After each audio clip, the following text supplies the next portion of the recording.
చెప్పడం తప్పుదోవ పట్టించడం అంటే గవర్నర్ గారు రాజ్యాంగబద్ధ పదవిలో ఉన్నారు. ఆయన వారు అడగలేరు ఏమయ్యా ఇది విధానం ప్రభుత్వ విధానం కదా అని అడగలేరు. అందుకని గవర్నర్ గారిని కలిసి సార్ అంటారు. గవర్నర్ గారు ఏం చేయాలంటే రాజ్యాంగబద్ధ పదవులు ఉన్నారు కాబట్టి అధికార పార్టీలో ఉన్న వాళ్ళైనా ప్రతిపక్షంలో ఉంటున్నా ఎవరైనా ఇస్తే తీసుకోవడం తప్పిస్తే తన వ్యక్తిగత వ్యాఖ్యలు గవర్నర్ గారు చేయలేరు. దాన్ని అలసుగా తీసుకొని ఇవాళ చూసారా గవర్నర్ గారిని కలిసి వచ్చామని. అదే మొన్న వెళ్ళారు ఆర్థిక శాఖ మంత్రి గారి దగ్గరికి వెళ్ళినప్పుడు చాలా స్పష్టంగా నిర్మలా సీతారామన్ గారు చెప్పింది. మీకు అవగాహన ఉందా లేదా, అసలు పీపీపీ మోడల్లో అన్నీ నడుస్తున్నాయి.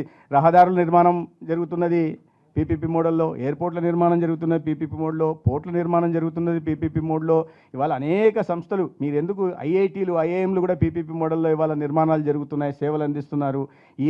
మీరు ఏ రంగం చూసుకున్నా కూడా రక్షణ, మొన్న కూడా చెప్పాను నేను, రక్షణ రంగంలో అత్యంత కీలకమైన రక్షణలో కూడా ప్రైవేటు పెట్టుబడులను ప్రభుత్వం ప్రోత్సహిస్తూ ఉంటే, దాంట్లో గణనీయమైన మార్పు తీసుకొస్తూ ఉంటే ఇవాళ పేదలకు సేవలు అందించే చోట వీళ్ళకి వచ్చిన దీన్ని ఎందుకు వ్యతిరేకిస్తున్నారో వాళ్ళకు వచ్చిన బాధ ఏంటో నొప్పి ఏంటో అర్థం కావట్లే.